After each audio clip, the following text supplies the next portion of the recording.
environment like? Like, how polluted is everything? What kind of mutations are going to come from their offspring? I get into that in the end of the book. So I write the book in essentially 3 acts, like the first 24 minutes, the next 24 minutes, the last 24 minutes, and then nuclear winter. So nuclear winter is very well described by a fellow called Professor Brian Toon, who I interview in the book. He was one of the original 5 authors of, do you remember the nuclear winter theory of our sort of high school years? Yes. Right? So that was, Carl Sagan was the lead author on the paper. Toon was the young student. And he's dedicated decades to looking at nuclear winter now. Originally, it was very paw-pawed by the Defense Department. It was said, this is Soviet propaganda, this is never going to happen. And the computer systems and climate modeling have changed to the degree where we can see not only is nuclear winter what was thought in the 80s, it's actually much worse. So whereby originally they thought there would be a year of ice sheets across large bodies of water from Iowa to Ukraine, across the mid-latitudes of the globe. Now that could be up to 7 or 10 years. So think about that much frozen land for that long. You have the death of agriculture. You have like you are talking about, you have the complete disruption of the ability for people to grow food and eat food. And so man reverts to his hunter-gatherer state. And this is all... But hunting and gathering what? That's the real problem. Well, exactly. And also you have, man has to go underground. I take you through what this is like in detail because it's so bizarre to think about that you have a man-made problem, nuclear weapons, and yet people are not paying attention to the fact that whatever is created by man essentially would theoretically have a man-made solution. Like there is a solution to the nuclear weapons threat. It's not, although the results of a nuclear war would be very much like an asteroid striking the United States or the world anywhere. There's a solution to nuclear war. There's a solution called disarmament. We have a total of 12,200 and some odd nuclear weapons. And is the concern that if we did that, other countries would not do that? We would be defenseless? Yeah, absolutely. But, things happen in sort of inches and feet. They don't have to happen overnight. Once upon a time, there were 70,000 nuclear warheads in 1986. Oh, so we're making progress. We were making progress until this past year. And these treaties are all, at risk, and people are just very busy seeing everybody else as the enemy. This past year specifically because of what? Well, Putin's saying he's not going to be involved in the treaty anymore. Donald Trump said pulled us out of the treaty. So there's leaders are threatening, this is all on the table right now. It could and should be looked at. But do you remember back when we were in high school when Reagan and Gorbachev got together for the Reykjavik summit? Yes. Do you remember that? Yes. That was the beginning of a movement toward disarmament. That was the beginning of this idea of, wait a minute, 70,000 nuclear weapons is just an accident waiting to happen. And so we are at 12,500 today because of that. And we should also say that there have been some very close calls.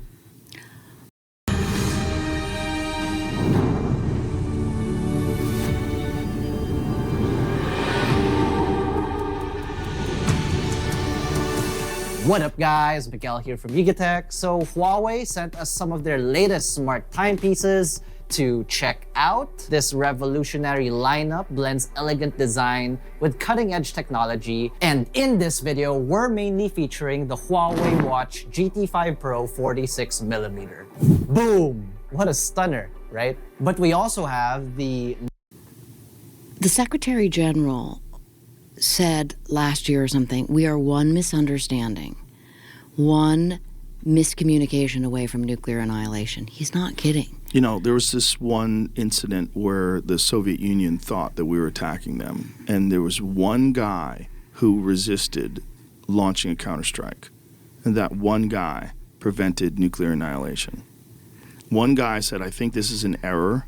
This doesn't make sense. I'm not doing this. And that one guy saved us. I don't remember what the incident was. Like, what do you remember? Yeah. What was the exact issue? So his name was Petrov, and it was in 1983. So what's even more remarkable about him is this was at a time of, absolute animosity, enmity between the two nations. It was a really precarious time in the world. And Petrov was in a early warning radar system, like outside of Moscow, that reads data of possible incoming nuclear missiles. And he saw what the radar screen, the radar scope was reading as 5 ICBMs coming from Wyoming. 5. He knew that we would send 1,000 missiles if we were going to launch. And so he questioned the data, which is just so remarkable in its own conception when you think about that. He questioned it, and he didn't send it up the chain of command as a missile attack. So what was it? Well, I get into this in the book, which is terrifying. So, okay, let me back up for a second of how good our technology is. So we have a system in space, a satellite system called SBIRS, Space-Based Infrared Satellite System. It's like the Paul Revere of the 21st century. It is parked over our enemies that have nuclear weapons, and it can see and detect a nuclear launch of an ICBM in a fraction of a second, Joe. Confirmed fact. That's why nuclear war begins and ends in 72 minutes, because the SBIRS satellite system sees the launch, and then the U.S. Nuclear Command and Control goes begins. And by the way, an ICBM cannot be redirected, and it cannot be recalled. What about these hypersonic weapons that can adjust their trajectory? They can move to different places. Like they look like it's going to Arizona and it goes to Chicago. So ballistic missiles are hypersonic. So a little bit of a misnomer there. And also a hypersonic missile, let's just say it went from Russia to the United States, it might take an hour. A ballistic missile launched from a launch pad outside Moscow takes 26 minutes and 40 seconds to get to Washington, D.C. That number's not going to change. That's gravity. That's physics.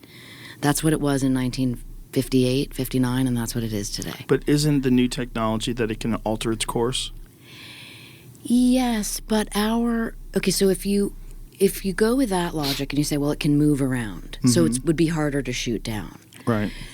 As I explain in the book, and again, as was relayed to me by defense officials, we can't shoot down ballistic missiles, long-range ballistic missiles, with any kind of certainty or accuracy. It's not like the Iron Dome or anything like that. The Iron Dome is almost like terrible for nuclear war, for people to understand how dangerous nuclear war is, because the Iron Dome can shoot down short-range missiles and mid-range missiles. So even the U.S. Aegis systems out on the sea, the Navy systems, shot down some of those Iranian drones. But they can't shoot down ballistic missiles. You want like the 5-minute or the 30-second ballistic missile lesson, because this is what I need. I write for the layman, I think part of the reason why nuclear war is not spoken about in the general public is because it's set up to be intimidating. You'll hear a lot of defense people and analysts using very esoteric language, and it kind of excludes the average Joe or Jane, Joe or Annie. So I ask really basic questions like, how does a ballistic missile work? And it's very simple. That 26 minutes and 40 seconds I told you about. So there's 3 phases of a ballistic missile. It launches, it has boost phase. First 5 minutes, imagine a rocket. You've seen launches. That fire coming out the bottom. That boosts the rocket for 5 minutes. That's when it's detectable from space. Then it enters mid-course phase, which is going to be 20 minutes, arcing across the globe to its target. That is the only place where the interceptor missile can get it, if it can. And it's 500 miles up. And it's traveling at something like Mach 23, 14,000 miles an hour. Okay, so that's 20 minutes. And then the last phase is called terminal phase, appropriately so, 100 seconds. When the warhead, the nuclear warhead, re-enters the atmosphere, boom, explodes over its target. The interceptor system is designed to take out the missile in mid-course phase. So we have 44 interceptors. Remember I told you we have 1,700, let's say, nuclear missiles on ready for launch status. Russia has about the same. We have 44 interceptor missiles. How are 44 interceptor missiles going to go up against more than 1,000 Russian nuclear weapons coming at us? Never mind the fact that each interceptor has a 50% shoot-down rate. And that's by the Missile Defense Agency's spokesperson. So there's this perception that we have a system like the Iron Dome that could take out these incoming missiles, and we simply don't. Which is why when nuclear war begins, it only ends in nuclear Armageddon. Jesus. Whew. How disturbing was it for you to write this? Just do all this research and to come to these conclusions and realize that we're in a lot worse shape than anybody thinks we are. Ito ang dahilan kaya lamang ang may tapang pinakalang dehado yung palalyamado. Ito ang tunay na never say die. Saya na tayo mga tunay.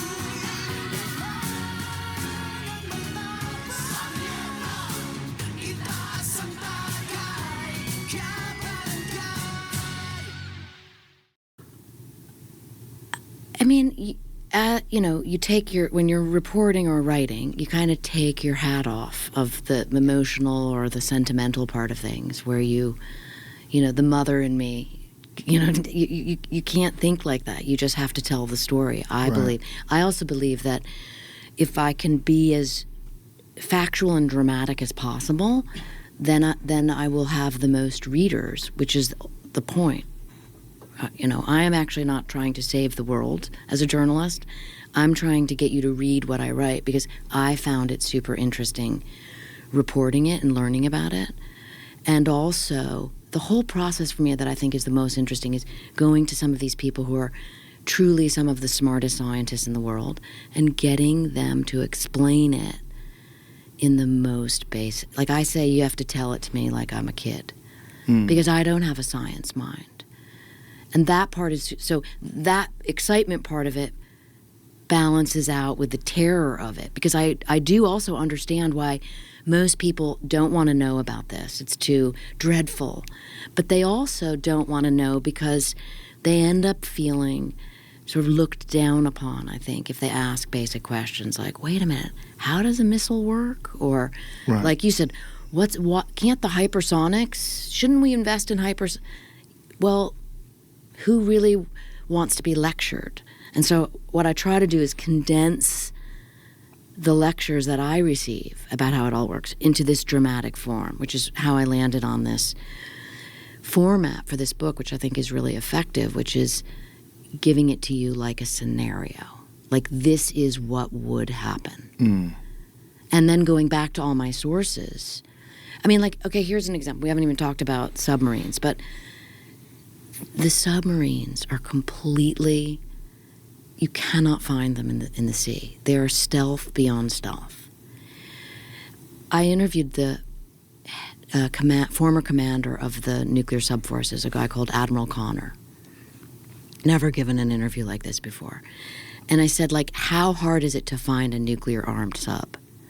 And he said, Annie, it's easier to find a grapefruit-sized object in space than a nuclear sub under the sea. Jesus. And these things are, by the way, I have a map in the back of the book that shows you how close our adversaries, enemies, call them what you will, China and Russia, how close they come to the East Coast and the West Coast of the United States regularly, which means it reduces that launch time I told you about of 26 minutes, 40 seconds. That reduces it down to sort of 10 minutes or less.